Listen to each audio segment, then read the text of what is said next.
Hey guys, thanks for tuning in to another video on ForgottenWeapons.com. I'm Ian McCollum, and I'm here today at Morphy's taking a look at an adorable little baby pocket pistol from Germany from 1921. Specifically, this is a Fritz Mann pistol, and it was manufactured by, let me see if I can get this right, the Fritz Mann Feinmaschinen Waffen- und Werkzeugfabrik, or the Machinery, Tools, and Weapons Factory of Fritz Mann. Which was formed in 1896, actually by both Fritz and his brother Otto, and they also employed one of Fritz's sons, Willi. The company made all sorts of stuff, as their name sort of implies. They made tools, they made engines, they made helmets, they made ski bindings, and circa 1920, they decided to get into the gun market as well. So right after World War I. Now, this thing is absolutely tiny. If you squint a lot, you can probably see it from back there, but let's go ahead and talk about this more when we have the camera up close so you can actually see what we're talking about here. First and foremost, this thing is tiny. Just to show you how small it really is, we can compare it to a 9mm case. Well, okay, that's not actually a 9mm casing. That's a 50mm 2-inch cannon shell.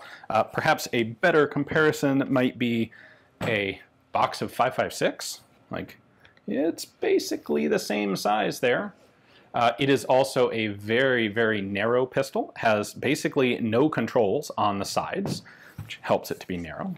Dollar bill, that gives you a pretty good size. If we want to compare it to something of reasonably similar purpose, how about a Remington Derringer there? It is actually smaller than the Derringer in both, well, in all three dimensions. If we look at the width, you can see the Derringer's grips are really quite thick compared to the Mann. But what makes this particularly interesting to me is that it has a very unusual locking system, or delaying system. So this is in 25 ACP. It has a 5-round magazine, which we can pull out, presumably. Come on. There we go. So 5 rounds, it's chambered for 25 ACP or 6.35mm Browning, and we have a cocking piece on the back here. Well, that's the whole bolt. So you have your bolt right there, which is directly connected to this. There is a spring in the top. We'll take it apart in a moment. So the way this works is not just simple blowback. There is actually a ring machined into the chamber. It's shallow and it's beveled at both ends so that there are no sharp edges on it. And the idea is when you fire, the case, being brass and malleable, is going to expand into that ring. And then when it tries to push backwards out of the chamber, that ring has to kind of get squished back down before the case can get out of the chamber. And that functionally acts as a locking, well, not a locking mechanism, it acts as a delaying mechanism that keeps the case from getting too far out of the chamber before pressure has dropped in the barrel. What's even cooler is that it's actually really easy for me to show you that, because if I open the bolt just a little bit, I can rotate the barrel about 90 degrees and pull the barrel right out. So if we look in there, you can see that sharp ring, the big ring deeper in, that's the shoulder of the cartridge, so that's the end of the chamber. And then you can see this other ring that's about halfway in the chamber, and that is the delaying ring. Now, in theory, it works. There is potentially an issue if your brass isn't quite strong enough, because cartridge brass really isn't designed with this sort of stress in mind. And so there are some stories of brass failing on these and causing the bolt to open much too quickly and spray out little bits of brass and hot powder. Possibility, probably not exactly super lethal, given that this is just a little 25 auto. But that's how the gun actually delays. A couple other things I can show you here on the outside. These were made largely for the international market, so they're marked in English, made in Germany. Fritz Mann grips. We have a serial number here on the front of the grip. This one is 16529-21. That 21 is date of production, and all of the known examples are dated either 1920 or 1921. Now, there are some interesting issues with the serial number.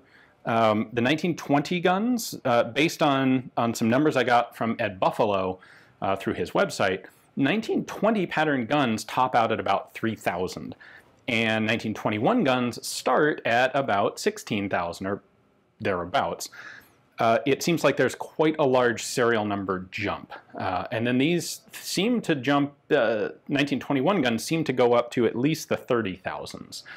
It's not clear to me just how many of these were made, but I suspect at the minimum there is a gap in serial number range between 1920 and 1921, possibly as much as jumping straight to 10,000 when they started in 21, or possibly more if they took the total number of 1920 guns and just added a tens digit to the beginning of it in 1921. You could potentially jump from 3,000 up to 13,000, but I haven't found any documentation or anything that explains exactly what the serial number range is.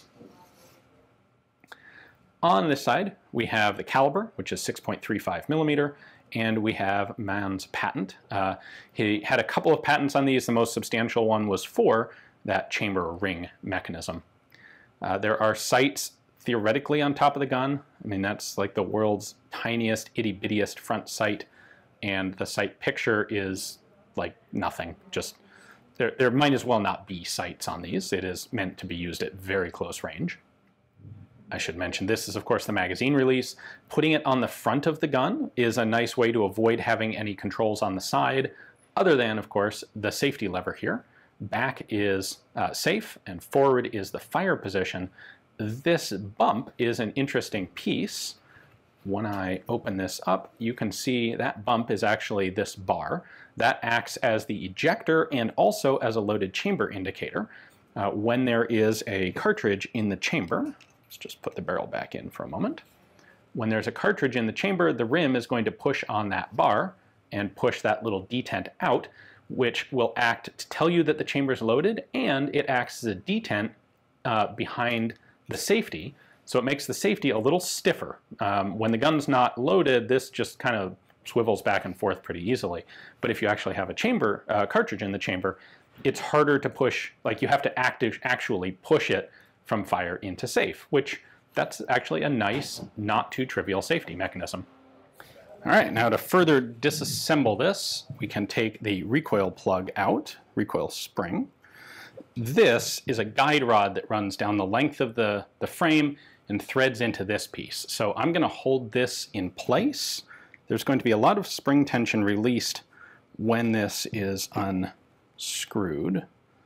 So we're going to try and not let it shoot into the wall. There we go. All right. So there's the mainspring and the guide rod. Now we also have a striker in there, so we can unscrew this. There we go. Got our striker spring, and we can pull out the striker itself. This is worth commenting on because it's been made as sort of a large cone instead of a really spindly little firing pin, and this is far less likely to break than what you'll see as a firing pin in a lot of guns this small. All right, so there it is, disassembled except for pulling the bolt itself out. This is sticking on something, and it's not entirely clear to me what, and I don't want to force it. So one thing to point out here is this scallop cut right there in the bolt. One thing to point out here is this scallop. It's small, but it's definitely there, right there in the bolt. That is the out of battery safety. So when we have this coming into the gun, you can see that our trigger lever, which is here, sits down in that little scalloped cut. So if the bolt's not closed like this, it actually pushes the trigger lever down, which prevents it from firing. So it will only fire right there when that trigger bar is all the way in the upward position. The safety is right there. You can see that spindle in the center rotating. In the rearward position here on safe, the body of the safety bar blocks the trigger from moving up. And when the safety is in the fire position, you can see that flat cut, which allows the trigger to move. So that's how the safety works. You can see that flat metal bar in there a little bit better now. So at the front here, it acts as a loaded chamber indicator. And then there's a ledge on it right there, which is going to act as ejector when the bolt gets to this point. that little ledge is going to kick the empty cartridge out. So that's pretty much it for the Fritz Mann. The company would exist until 1938, but I don't believe that they did any other work in handguns. These were produced in 1920 and 21, and they were available until it looks like about 1924 or so. There's only one other pistol that I'm aware of that used this sort of annular ring-in-the-chamber style of delaying system, and that would be the Kimball, made in the US in the 1950s in .30 carbine. It was not particularly successful. It was in fact less successful than the Mann here. But if you're interested in that, I do also have a video on the Kimball. You can check that out. I'll link to it at the end of this video. The Mann here, I think, very cool. Funky, unusual mechanics, unusual look. Pretty darn cool. Hopefully you guys enjoyed the video as well. Thanks for watching.